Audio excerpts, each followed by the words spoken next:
ये हिंद स्टूडेंट, आज की क्लास में हम RWA ऑफलाइन मॉक टेस्ट का मॉडल पेपर 13 करने जा रहे हैं। बहुत ज़्यादा इंपॉर्टेंट है। अंतिम समय में अगर अपना स्कोर बूस्ट करना चाहते हैं तो एंड तक जरूर देखना स्टूडेंट। अंतिम समय में ये आपके लिए ब्रह्मास्त्र साबित होने वाला है। तो चलिए शुरू करते हैं बिना किसी टाइम वेस्ट के स्टूडेंट। पहले प्रश्न की ओर चलते हैं और हिंदी से हम शुरुआत करते हैं स्टूडेंट। यहाँ पर पहला प्रश्न हमें दिया गया है स्टूडेंट, भयानक रस का स्थायी भाव क्या होता है। भयानक रस का स्थायी भाव जल्दी से पहचानिए और उत्तर कमेंट करने की कोशिश करिए स्टूडेंट। तो भयानक रस का स्थायी भाव आपका भय होता है स्टूडेंट। क्या होता है? भय जो है भयानक रस का स्थायी भाव होता है। अगला प्रश्न देखिए, किस समास में पूर्व पद गौड़ और उत्तर पद प्रधान होता है। किस समास में पूर्व पद गौड़ और उत्तर पद प्रधान होता है, कमेंट करके बताइए। तो साथियों, तत्पुरुष समास में पूर्व पद गौड़ और उत्तर पद प्रधान होता है। नेक्स्ट क्वेश्चन नंबर 13, मूर्धन्य अल्पप्राण अघोष वर्ण का उदाहरण है। मूर्धन्य अल्पप्राण अघोष वर्ण का उदाहरण जल्दी से पहचानिए। तो टा जो है मूर्धन्य अघोष वर्ण का उदाहरण है स्टूडेंट। कौन सा है? ता वर्ण जो है। अगला क्वेश्चन नंबर 4 देखिए स्टूडेंट, क्या दिया गया है। रमेश वहां कुर्सी पर बैठा था, इस वाक्य में किस प्रकार का क्रिया विशेषण है। रमेश वहां कुर्सी पर बैठा था, इस वाक्य में कौन प्रकार का जो है क्रिया विशेषण है। रमेश वहां कुर्सी पर बैठा था, इस वाक्य में किस प्रकार का क्रिया विशेषण है। रमेश वहां कुर्सी पर बैठा था, इस वाक्य में क्रिया विशेषण जल्दी से पहचानिए स्टूडेंट। कौन सा क्रिया विशेषण है? तो इसमें आपका स्थानवाचक क्रिया विशेषण है। रमेश वहां बैठा था, स्थान की बात हो रही है, स्थानवाचक क्रिया विशेषण है। गिल्लू के रचनाकार कौन है? इनमें से गिल्लू के रचनाकार बताइए कमेंट करके कौन है। तो महादेवी वर्मा जो है गिल्लू के रचनाकार है। महादेवी वर्मा है। किसकी रचना है? महादेवी वर्मा की है। नेक्स्ट क्वेश्चन देखिए स्टूडेंट, अगला प्रश्न देखकर बताइए, रक्षा सूत शब्द का तद्भव रूप क्या है। इनमें से रक्षा सूत शब्द का तद्भव जल्दी से पहचानिए स्टूडेंट और कमेंट करिए फटाफट से। तो रक्षा सूत शब्द का जो तद्भव रूप होगा वो आपका राखी होता है। क्या होता है? राखी होता है। इनमें से कौन सा शब्द काला शब्द का अर्थ नहीं है। इनमें से कौन सा शब्द काल का अर्थ नहीं है। काल, यमराज, समय, आने वाला कल या फिर शत्रु, जल्दी से बताएंगे। काल का अर्थ इनमें से कौन सा नहीं है। तो आने वाला कल जो है वो काल का अर्थ नहीं है। काल का अर्थ नहीं है। आने वाला कल जो है वो काल का अर्थ नहीं है। यहाँ पर काल की बात स्टूडेंट किससे हो रही है ये आप पहचानिए जल्दी से। अगला क्वेश्चन नंबर देखिए, तुलसीदास सीदती निषिदन देखत तुम्हार निठुराई, इस पंक्ति में कौन सा अलंकार है। अलंकार पहचानिए स्टूडेंट, इसमें कौन सा अलंकार है। तो इसमें आपका श्रुत्यानुप्रास अलंकार है। कौन सा है? श्रुत्यानुप्रास अलंकार है स्टूडेंट। इसकी स्टूडेंट आपको फ्री में PDF हमारे टेलीग्राम चैनल पर मिल जाएगी। जिन स्टूडेंटों ने इसको बाई नहीं किया, अगर आप बाई करना चाहते हैं अभी आप इसे लगा सकते हैं स्टूडेंट। तो लिंक वीडियो को डिस्क्रिप्शन में मिल जाएगा, वहाँ से जाकर आप बाई कर सकते हैं आसानी से। ब्रजभाषा विकास किस अपभ्रंश से हुआ है। ब्रजभाषा का जो विकास हुआ है वो किस अपभ्रंश से हुआ है। तो ब्रजभाषा का विकास स्टूडेंट आपका हुआ था सौर सैनी भाषा से हुआ है। किससे हुआ है? सौर सैनी से हुआ है। प्रतिवाद शब्द में कौन सा उपसर्ग है। प्रतिवाद शब्द में कौन सा उपसर्ग है, जल्दी से कमेंट करके बताएंगे स्टूडेंट। तो प्रतिवाद शब्द में आपका प्रति उपसर्ग है।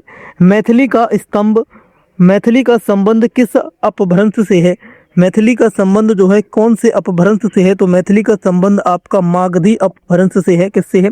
मागधी अपभ्रंश से है स्टूडेंट। क्वेश्चन नंबर 12 देखिए और आंसर कमेंट करिए फटाफट से। इनमें से कौन सा शब्द प्रपंच का पर्यायवाची शब्द नहीं है। प्रपंच का पर्यायवाची शब्द इनमें से कौन सा नहीं है। तो प्रपंच का पर्यायवाची शब्द स्टूडेंट इनमें से दुनिया जो है आपका प्रपंच का पर्यायवाची शब्द नहीं है। अध्यापक पढ़ाएंगे, इस वाक्य में क्रिया का काल किस काल का बोध करा रही है। अध्यापक पढ़ाएंगे, इस वाक्य में क्रिया कौन से काल का बोध करा रही है। तो क्रिया सामान्य भविष्यत काल का बोध करा रही है। अध्यापक पढ़ाएंगे अभी पढ़ाया नहीं है। अगला क्वेश्चन नंबर 14 देखिए स्टूडेंट, थोड़ा सा बिलर लग रहा होगा। अंधेर में लटकना मुहावरे का अर्थ क्या है। अंधेर, अधर में लटकना है स्टूडेंट। अधर में लटकना मुहावरे का अर्थ क्या होगा। अधर में लटकना मुहावरे का अर्थ क्या होगा। दुविधा में पड़ा रह जाना। क्या होता है? दुविधा में पड़ा रह जाना। इनमें से कौन सा वाक्य अतिरिक्त आस्तिक शब्द के लिए उपयुक्त है। इनमें से कौन सा वाक्य जो है आस्तिक शब्द के लिए उपयुक्त है, जल्दी से बताएंगे। तो ईश्वर के प्रति आस्थावान होना, यही स्टूडेंट आपका आस्तिक के लिए उपयुक्त वाक्य है। लक्ष्मण राम का भाई है, इस वाक्य में कौन सा कारक है? लक्ष्मण राम का भाई है, इस वाक्य में कौन सा कारक है? तो इसमें आपका संबंध का कारक है। यहाँ पर का जो है संबंध स्थापित करवा रहा है, राम और भाई का स्टूडेंट, लक्ष्मण और राम का। अगला क्वेश्चन देखिए, दूसरा विश्व हिंदी सम्मेलन कहाँ संपन्न हुआ था? दूसरा विश्व हिंदी सम्मेलन आपका पोर्ट लुई में हुआ था, मॉरिशस में हुआ था। कहाँ पर? मॉरिशस से याद रखेंगे। स्थानापन्न का सही संधि विच्छेद क्या होगा? स्थानापन्न का सही संधि विच्छेद स्टूडेंट स्थान धन आपन्न होगा। क्या होगा? स्थान धन आपन्न, याद रखेंगे। अगला क्वेश्चन देखिए, जो सोवे जो सेवा करे सो मेवा पावे, जो सेवा करे सो मेवा का पावे, यह किस प्रकार का वाक्य है? यह किस प्रकार का वाक्य स्टूडेंट? जल्दी से बताएंगे स्टूडेंट, यह किस प्रकार का वाक्य होगा? तो यह आपका संकेतवाचक वाक्य है, यानी कि इसमें संकेत दिया जा रहा है, जो सेवा करेगा उसी को मेवा मिलेगी। सही वर्तनी वाला शब्द कौन सा है? इनमें से सही वर्तनी वाला शब्द पहचानिए स्टूडेंट। तो सही वर्तनी वाला शब्द इसमें केवल आपका उदाहरण है। कौन सा है? उदाहरण जो है सही वर्तनी वाला शब्द है। किस कृति के लिए मनोहर श्याम जोशी को साहित्य अकादमी पुरस्कार प्राप्त हुआ था? कौन सी कृति के लिए प्राप्त हुआ? तो इन्हें स्टूडेंट आपका इनकी कृति क्या जो है इस कृति के लिए इन्हें प्राप्त हुआ था साहित्य अकादमी पुरस्कार। आज मुझे बहुत काम है, इस वाक्य में बहुत किस प्रकार का विशेषण है? बहुत जो है इस वाक्य में जो है किस प्रकार का विशेषण है? तो बहुत जो है स्टूडेंट आपका परिमाणवाचक विशेषण है। कैसा है? परिमाणवाचक है। बहुत, थोड़ा, कम, ये सब परिमाणवाचक विशेषण होते हैं। दुख ही जीवन की कथा रही, क्या कहूँ आज जो कही नहीं, यह उक्ति किस रचनाकार की है? दुख ही जीवन की कथा रही, क्या कहूँ आज जो कही नहीं, यह उक्ति किस रचनाकार की है? तो यह उक्ति स्टूडेंट आपकी सूर्यकांत त्रिपाठी निराला की है। किसकी है? सूर्यकांत त्रिपाठी निराला की है। इनमें से कौन सा शब्द स्त्रीलिंग नहीं है? कौन सा शब्द स्त्रीलिंग नहीं है? जल्दी से पहचानिए स्टूडेंट, कौन सा नहीं है? अपेक्षा, गति, आत्मा, स्वर, कौन सा शब्द जो है स्त्रीलिंग नहीं है? तो स्वर जो है स्टूडेंट यहाँ पर आपका स्त्रीलिंग शब्द नहीं है, पुल्लिंग है, और यही हमारा सही जवाब होगा। इनमें से किस कवि को कठिन काव्य का प्रेत कहा जाता है? कठिन काव्य का प्रेत स्टूडेंट याद रखेंगे, केशव दास को कठिन काव्य का प्रेत कहा जाता है। कठिन काव्य का प्रेत है ये, याद रखेंगे। जब कर्ता एक काम समाप्त कर उसी क्षण दूसरी क्रिया में प्रवृत्ति हो जाए तो पहली क्रिया को क्या कहते हैं? तो पहली क्रिया को स्टूडेंट क्या कहा जाता है? तो याद रखेंगे, जो क्रिया पहली थी वो हो चुकी है, उसे पूर्वकाल की क्रिया कहा जाता है, यानी कि वो पहले ही समाप्त हो चुकी है। अगला क्वेश्चन देखिए, रोगी चल नहीं सकता का भाववाच्य में रूपांतरण क्या होगा? रोगी चल नहीं सकता का भाववाच्य में रूपांतरण क्या होगा? रोगी से चला नहीं जाता, यही तो रूपांतरण होगा। ये बिल्कुल सही जवाब होगा, रोगी से चला नहीं जाता, यही तो भाववाच्य बनेगा जाकर। अगला क्वेश्चन नंबर 28 देखिए, निम्न में से कौन सा शब्द जज के अर्थ को स्पष्ट कर रहा है? जज के अर्थ को कौन सा अर्थ जो है स्पष्ट कर रहा है? अमर, ब्रह्मा, इतर, लेप, कौन सा अर्थ है जो जज के अर्थ को स्पष्ट कर रहा है? तो वो ब्रह्मा जो है आपका अज के अर्थ को स्पष्ट कर रहा है। अज के अर्थ को स्पष्ट कर रहा है। यहाँ पर थोड़ा सा बिलर था, इसलिए मिस्टेक हो गई स्टूडेंट। अगला देखिए, निम्नलिखित शब्दों में से कौन सा शब्द भिन्न है? इनमें से कौन सा शब्द जो है एक भिन्न है? लावारिस, सजग, संयोग, विदेश, जल्दी से बताइए कौन सा शब्द जो है भिन्न शब्द है? तो इनमें से जो भिन्न शब्द है वो आपका लावारिस है स्टूडेंट। कौन सा है?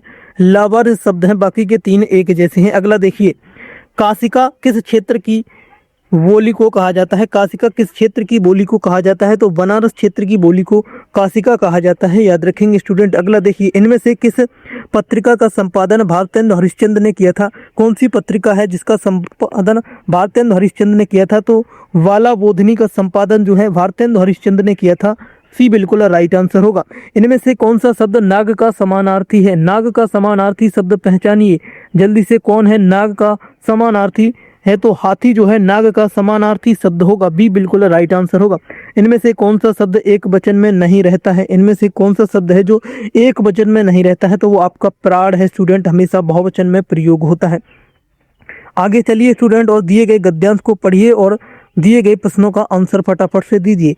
जैविक खेती फलोत्पादन की वह विधि है जिसमें रासायनिक उर्वरकों के स्थान पर परंपरागत खादों जैसे हरी खाद, वर्मी कंपोस्ट, केंचुआ कंपोस्ट और अन्य कंपोस्ट का प्रयोग किया जाता है। उपयुक्त फसल चक्र को अपनाया जाता है। प्राकृतिक कृषि सिद्धांतों का पालन कर रोगों और कीटों से फसल सुरक्षा की जाती है।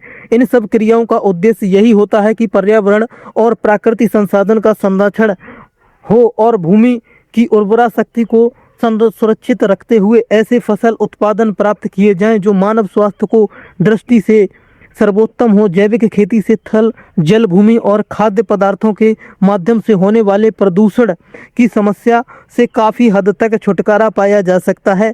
इसे ऊर्जा के संसाधनों और जैविक विविधता का संरक्षण होता है। मृदा के भीतर रासायनिक और जैविक गुणों में सुधार होता है जिससे उसकी उत्पादकता बढ़ती है। मिट्टी में खेती के लिए लाभकारी जीवों को सूक्ष्म जीवों की संख्या में वृद्धि होती है। स्टूडेंट, ये आपका गद्यांश था। अब क्वेश्चंस देखिए और आंसर फटाफट से कमेंट कर दीजिए। पर्यावरण और प्राकृतिक संसाधनों के संरक्षण के लिए उद्देश्य से की जाने वाली क्रियाओं में कौन सी क्रिया सही नहीं है? कौन सी क्रिया सही नहीं है? तो कौन सी क्रिया गलत है स्टूडेंट? रासायनिक उर्वरकों का प्रयोग करना, यही इसमें गलत है स्टूडेंट। इसी में गलती है और यही हमारा राइट आंसर होगा। अगला देखिए क्वेश्चन नंबर 35। ऊर्जा के संसाधनों और जैव विविधता का संरक्षण किससे होता है? जैव विविधता का संरक्षण तो अभी बताया है, जैविक खेती और जल, भूमि और खाद्य पदार्थों के माध्यम से होने वाले प्रदूषण की समस्या से छुटकारा पाने से होता है। अगला क्वेश्चन देखिए स्टूडेंट, क्वेश्चन नंबर 36 पर चलते हैं।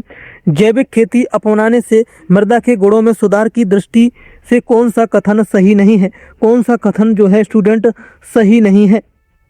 कौन सा कथन जो है स्टूडेंट सही नहीं है?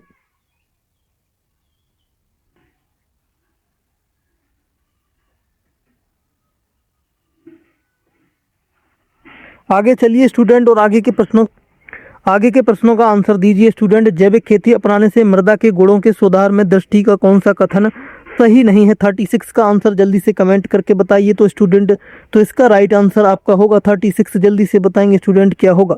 तो इसका सही जवाब है मृदा के भौतिक, रासायनिक और जैविक गुणों में सुधार नहीं होता है। अगला प्रश्न देखिए, हरी घास पर क्षण भर के रचनाकार कौन है? हरी घास पर क्षण भर के रचनाकार स्टूडेंट बताएंगे कौन है? तो इसके रचनाकार आपके अज्ञेय हैं। कौन है? अज्ञेय हैं। यहाँ पर स्टूडेंट आपके हिंदी के 37 क्वेश्चन से कंप्लीट हो गए। आगे के क्वेश्चन स्टूडेंट देखकर जरूर जाइए और हिंदी का यहाँ पर स्कोर कमेंट कर दीजिए। आगे जीके जीएस शुरू कर रहे हैं स्टूडेंट और देखिए किस तरह के प्रश्न जीके जीएस के हैं और आंसर कमेंट करिए। भारत में संघ के लिए एक मंत्री के पद की शपथ में निहित होती है। एक मंत्री के पद में शपथ में निहित होती है, तीसरी अनुसूची में निहित होती है। किसमें? तीसरी अनुसूची, याद रखेंगे। भारत के संविधान के निम्नलिखित में से किस अनुच्छेद में यह लिखा है कि इंडिया यानी भारत राज्यों का संघ होगा? भारत राज्यों का संघ होगा। ये कौन से अनुच्छेद में बताया गया है? अनुच्छेद 1 में बताया गया है। किसमें? आर्टिकल 1 में बताया गया है। पुरी में पुरुषोत्तम जगन्नाथ मंदिर के निर्माण का संबंध किस राजवंश से है? कौन से राजवंश से था? तो स्टूडेंट गंग राजवंश से था। सी बिल्कुल राइट आंसर होगा। अगला देखिए, इनमें से किस फसल का ज्ञान वैदिक काल के लोगों को नहीं था? वैदिक काल के लोगों को कौन सी फसल का ज्ञान नहीं था? तंबाकू की फसल का ज्ञान वैदिक काल के लोगों को नहीं था। पंचनद क्षेत्र किस नदी प्रणाली से संबंधित है? पंचनद जो क्षेत्र है किस नदी प्रणाली से संबंधित है? तो ये आपका स्टूडेंट सिंधु नदी प्रणाली से संबंधित है। ये बिल्कुल राइट आंसर होगा। जुलाई 2011 में घोषित जनसंख्या के आंकड़ों के अनुसार शहरी क्षेत्रों की तुलना में ग्रामीण क्षेत्रों में शिशु लिंगानुपात में कमी है। शिशु लिंगानुपात में कमी है। कितनी कमी है स्टूडेंट? 4 गुना कमी है। कितनी है? 4 गुना कमी है। पूर्व से पश्चिम की ओर परिक्रमण करने वाले ग्रह का नाम क्या है? पूर्व से पश्चिम की ओर जो परिक्रमा करता है उस ग्रह का नाम स्टूडेंट याद रखेंगे यूरेनस है, जिसे अरुण भी कहा जाता है। यूरेनस है। सैयद अहमद खान ने निम्नलिखित में से किस संगठन को स्थापित किया था? सर सैयद अहमद खान ने किस संगठन को स्थापित किया था? तो स्टूडेंट इन्होंने आपके all India Mohammedan education conference को स्थापित किया था। अगला क्वेश्चन नंबर 46 देखिए, भारत में मुद्रास्फीति को मापने के लिए मुख्य सूचकांक कौन सा है? मुद्रास्फीति को मापने के लिए मुख्य सूचकांक भारत में स्टूडेंट याद रखेंगे उपभोक्ता मूल्य सूचकांक है। सीपीआई भी जिसे कहते हैं उपभोक्ता मूल्य सूचकांक। इंपीरियल बैंक ऑफ इंडिया का नाम बदलकर भारतीय स्टेट बैंक कब कर दिया गया है? एसबीआई जो कब किया गया है स्टूडेंट, इंपीरियल बैंक का नाम बदलकर कब किया गया है? तो ये आपका 1955 में किया गया था। कब? 1955 में कर दिया गया था। शून्य आधारित बजट का अर्थ क्या है? शून्य आधारित बजट का अर्थ जल्दी से बताएंगे स्टूडेंट क्या होगा? शून्य आधारित बजट का अर्थ क्या होता है? हर बार नए सिरे से बजट तैयार करना, पिछले खर्चों को आधार न मानना। डी बिल्कुल यहाँ पर सही जवाब होगा। बी और सी दोनों जवाब इसके होंगे। पंचवर्षीय योजना का मुख्य लक्ष्य क्या था? पंचवर्षीय योजना का जो मुख्य लक्ष्य था, 12वीं पंचवर्षीय योजना स्टूडेंट, 12वीं पंचवर्षीय योजना का मुख्य लक्ष्य क्या था? तो 12वीं पंचवर्षीय योजना का मुख्य लक्ष्य था तीव्र, अधिक, समावेशी और सतत विकास था। तीव्र, अधिक और समावेशी विकास था, सतत विकास था। अगला क्वेश्चन देखिए, सेबी का मुख्य कार्य क्या है? सेबी का मुख्य कार्य पहचानिए और कमेंट करके बताइए स्टूडेंट क्या होता है। बैंकों का नियमन, मुद्रा जारी करना, प्रतिभूति बाजार का नियमन या फिर विदेशी व्यापार को बढ़ावा देना। सेबी का मुख्य कार्य क्या होता है? तो सेबी का मुख्य कार्य है स्टूडेंट प्रतिभूति बाजार, शेयर का नियमन करना, शेयर बाजार का नियमन करना। अगला क्वेश्चन देखिए, मानव शरीर में रक्त का थक्का बनने में कौन सा विटामिन सही सहायक होता है? कौन सा विटामिन जो है सहायक होता है? तो इसके लिए स्टूडेंट को विटामिन के जो है सहायक होता है रक्त का थक्का जमाने के लिए। ध्वनि की तीव्रता किस मात्रक में मापी जाती है? ध्वनि की तीव्रता जो है कौन से मात्रक में मापी जाती है? तो ध्वनि की तीव्रता आपकी डेसिबल में मात्रक में मापी जाती है। किसमें? डेसिबल में। सहरा लोक नृत्य उत्तर प्रदेश के किस क्षेत्र में किया जाता है? सहरा लोक नृत्य स्टूडेंट उत्तर प्रदेश के कौन से क्षेत्र में किया जाता है? बुंदेलखंड में किया जाता है। सी बिल्कुल राइट आंसर होगा। आपका सही क्या जवाब है कमेंट करके जरूर बताना। मुड़िया पूर्णिमा मेला का आयोजन कहाँ होता है? मुड़िया पूर्णिमा मेला का आयोजन कहाँ पर होता है? मुड़िया पूर्णिमा मेला का आयोजन आपका गोवर्धन के मथुरा में होता है। मथुरा में होता है। अगला क्वेश्चन नंबर देखिए स्टूडेंट 55 और आंसर बताइए। विंडोज ऑपरेटिंग सिस्टम में कंप्यूटर को लॉक करने के लिए किस कीबोर्ड शॉर्टकट का उपयोग किया जाता है? किस कीबोर्ड शॉर्टकट का उपयोग किया जाता है विंडो को लॉक करने के लिए? स्टूडेंट विंडोज की प्लस एल का उपयोग किया जाता है। विंडोज की प्लस एल का उपयोग किया जाता है। 56 देखिए स्टूडेंट, फोन कॉल के माध्यम से बैंक अधिकारी या कोई विश्वसनीय व्यक्ति बनकर ठगी करने और संवेदनशील जानकारी जैसे ओटीपी, सीवीवी प्राप्त करने की आपराधिक प्रक्रिया क्या कहलाती है? ये आपराधिक प्रक्रिया क्या कहलाती है? तो स्टूडेंट ये आपकी विशिंग कहलाती है। क्या कहलाती है? विशिंग कहलाती है। और पासवर्ड चुराने की प्रक्रिया फिशिंग कहलाती है। दुनिया भर में मानवाधिकारों को बढ़ावा देने वाली प्रमुख संस्था संयुक्त राष्ट्र मानवाधिकार उच्चायुक्त कार्यालय का मुख्यालय कहाँ पर है? इसका मुख्यालय कहाँ पर है? संयुक्त राष्ट्र मानवाधिकार का मुख्यालय जो है स्टूडेंट याद रखेंगे, इसका मुख्यालय आपका जेनेवा स्विट्जरलैंड में है। कहाँ पर है? जेनेवा स्विट्जरलैंड में है। भारत में नक्सलवाद जिसे वामपंथी उग्रवाद भी कहा जाता है कि हिंसा की शुरुआत वर्ष 1967 में किस राज्य से हुई थी? कौन से राज्य से इसकी शुरुआत हुई थी? पश्चिम बंगाल से हुई थी। कहाँ से? पश्चिम बंगाल से हुई थी। आगे चलिए, दुनिया के सबसे बड़े सोशल नेटवर्किंग प्लेटफॉर्म फेसबुक की स्थापना मार्क जुबरकर द्वारा किस वर्ष की गई थी? फेसबुक की स्थापना जो है कौन से वर्ष में की थी? फेसबुक की स्थापना 2004 में हुई थी। कब हुई थी? 2004 में हुई थी। भारत का दूसरा सबसे पुराना संग्रहालय, राजकीय संग्रहालय जिसे एगमोर संग्रहालय भी कहा जाता है, किस शहर में स्थित है? कौन से शहर में स्थित है? चेन्नई में स्थित है। कहाँ पर है? चेन्नई में है। यूरोपीय और एशिया दोनों महाद्वीपों में फैले देश तुर्की की आधिकारिक मुद्रा क्या है? तुर्की की आधिकारिक मुद्रा जल्दी से बताएंगे स्टूडेंट। तुर्की की आधिकारिक मुद्रा जो है लीरा है। क्या है? लीरा जो है तुर्की की आधिकारिक मुद्रा है। अफ्रीकी महाद्वीप के प्रमुख देश दक्षिण अफ्रीका की प्रशासनिक राजधानी कौन सी है? दक्षिण अफ्रीका की प्रशासनिक राजधानी याद रखेंगे प्रीटोरिया जो है दक्षिण अफ्रीका की प्रशासनिक अधिकारी है, प्रशासनिक राजधानी है। कौन सी है? प्रीटोरिया है। अगला क्वेश्चन देखिए, जल संरक्षण के महत्व के प्रति जागरूकता बढ़ाने के लिए विश्व जल दिवस प्रतिवर्ष कब मनाया जाता है? विश्व जल दिवस 22 मार्च को मनाया जाता है। याद रखना है, 22 मार्च को मनाया जाता है। भारत में आधार कार्ड जारी करने वाली वैधानिक संस्था UIDAI का पूर्ण रूप क्या है? UIDAI का पूर्ण रूप स्टूडेंट याद कर लेंगे, unique identification authority of India है। बी बिल्कुल राइट आंसर होगा। बहुत इंपॉर्टेंट क्वेश्चन है। आगे चलिए स्टूडेंट, क्वेश्चन नंबर 65 देखिए। पेट्रोलियम निर्यातक देशों के शक्तिशाली संगठन ओपेक का मुख्यालय कहाँ पर स्थित है? ओपेक का मुख्यालय आपका वियना ऑस्ट्रिया में है। कहाँ पर है? वियना ऑस्ट्रिया याद रखेंगे। भारत में विज्ञान और प्रौद्योगिकी के क्षेत्र में उत्कृष्ट योगदान के लिए कौन सा प्रतिष्ठित पुरस्कार दिया जाता है? विज्ञान और प्रौद्योगिकी के क्षेत्र में कौन सा पुरस्कार दिया जाता है? तो शांति स्वरूप भटनागर पुरस्कार दिया जाता है। बी बिल्कुल सही जवाब होगा। 2011 की जनगणना के अनुसार भारत का वह एकमात्र राज्य कौन सा है जहां 2001 से 2011 के दशक के दौरान दशकीय वृद्धि दर नकारात्मक हुई थी। दशकीय वृद्धि दर जो है नेगेटिव हो गई थी स्टूडेंट, तो वो आपका नागालैंड है, जहां पर जो जनसंख्या वृद्धि दर है वो कम हो गई थी। अगला क्वेश्चन देखिए, 1984 में हुई विनाशकारी भोपाल गैस त्रासदी में किस विषैली गैस का रिसाव हुआ था जिसे एक भयानक औद्योगिक और पर्यावरणीय आपदा माना जाता है? भोपाल गैस त्रासदी में कौन सी गैस का रिसाव हुआ था? तो इसमें स्टूडेंट आपकी मिथाइल आइसोसाइनेट गैस का रिसाव हुआ था। सी बिल्कुल राइट आंसर होगा। भारत के पारंपरिक आउटडोर खेल खो खो में एक टीम की ओर से मैदान पर एक समय में उतरने वाले खिलाड़ियों की संख्या कितनी होती है? एक समय में उतरने वाले खिलाड़ियों की संख्या 9 होती है। बी बिल्कुल सही जवाब होगा।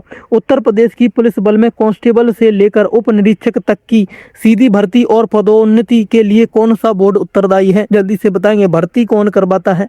भर्ती बोर्ड का ही नाम पूछ लिया है स्टूडेंट, तो याद रखेंगे उत्तर प्रदेश पुलिस भर्ती एवं प्रोन्नति बोर्ड जो है भर्ती करवाता है यूपी पुलिस की सीधी भर्ती। अगला क्वेश्चन देखिए, भारतीय संविधान के किस अनुच्छेद के तहत नागरिकों को अंतःकरण और धर्म के अबाध रूप से मानने, आचरण और प्रचार करने स्वतंत्रता का मानवाधिकार दिया गया है? स्वतंत्रता का मानवाधिकार जल्दी से याद रखेंगे स्टूडेंट, अनुच्छेद 25 में दिया गया है। किसमें? आर्टिकल 25 में। माई एक्सपेरिमेंट विद ट्रुथ, सत्य के प्रयोग किसकी आत्मकथा है? सत्य के प्रयोग एकदम भूलना नहीं स्टूडेंट, महात्मा गांधी की है। किसकी है? सत्य का प्रयोग महात्मा गांधी ने लिखी है, याद रखेंगे। अगला देखिए क्वेश्चन नंबर 73। हाल ही में किस देश के क्रिकेटर आंद्रे रसेल ने इंडियन प्रीमियर लीग आईपीएल से संन्यास की घोषणा की है? आईपीएल से संन्यास की घोषणा की है, जल्दी से बता देंगे। किस देश के हैं क्रिकेटर ये? कौन से देश के हैं? तो स्टूडेंट ये आपके वेस्ट इंडीज के हैं। कहाँ के हैं? वेस्ट इंडीज के हैं। क्वेश्चन नंबर 74 देखिए, हाल ही में 56वें आईएफएफआई में किस फिल्म को सर्वश्रेष्ठ फीचर फिल्म के लिए गोल्डन पीकॉक पुरस्कार दिया गया है? गोल्डन पीकॉक पुरस्कार कौन सी फिल्म को दिया गया है? जल्दी से बताएंगे स्टूडेंट, तो कौन सी फिल्म को दिया गया है? तो ये आपका दिया गया है इस्कन ऑफ द यूथ को दिया है। किसे? इस्कन ऑफ द यूथ को दिया गया है। अगला क्वेश्चन नंबर 70 भी देख लीजिए स्टूडेंट, 75 भी देख लीजिए और इसका भी आंसर बताइए स्टूडेंट। हाल ही में किस देश में राष्ट्रीय सुरक्षा आपातकाल स्टूडेंट, किस देश में राष्ट्रीय सुरक्षा आपातकाल जो है आया है? हाल ही में कौन से देश में? नाइजीरिया, केन्या, घना, युगांडा। कमेंट करके स्टूडेंट इस प्रश्न का उत्तर आप लोग कमेंट करके बताएंगे और ओवरऑल कमेंट करिए कितना स्कोर आज की क्लास में बना है। 75 में से स्टूडेंट कितना स्कोर आपने कराया है। डेली क्लास चल रही स्टूडेंट, रोज एक मॉडल पेपर आपका रात 8 बजे कराया जा रहा है स्टूडेंट, और 6 बजे स्टूडेंट एग्जामपुर कैप्सूल का भी हम क्लास करा रहे हैं। 6 बजे लाइव चलती है स्टूडेंट, जिन भी स्टूडेंटों ने नहीं देखी जाकर जरूर देखें, उसका लाइव हो चुका है। और मॉर्निंग में स्टूडेंट हम यूपी पुलिस कांस्टेबल के स्पेशल टॉपिक कंप्लीट कर रहे हैं। यूपी पुलिस स्पेशल टॉपिक अंकित भाटी सर की बुक से, जिसमें आज हमने सोशल मीडिया कंप्लीट कर लिया है। कल स्टूडेंट हम कृषि कंप्लीट करेंगे, वो क्लास आपको सुबह 9:30 बजे मिल जाती है स्टूडेंट। तो सभी स्टूडेंट उस क्लास को जरूर देख लें। जिन भी साथियों ने नहीं देखा है स्टूडेंट, अपना स्कोर कमेंट करके जरूर बताना, साथ ही इस क्वेश्चन का आंसर भी कमेंट करके जाना स्टूडेंट। मिलते हैं कल की क्लास में, तब तक के लिए थैंक यू, जय हिंद। पीडीएफ स्टूडेंट आपको फ्री में हमारे टेलीग्राम चैनल पर मिल जाएगा, तो जाकर ज्वाइन जरूर कर लें स्टूडेंट। मिलते हैं कल की क्लास में, तब तक के लिए थैंक यू, जय हिंद।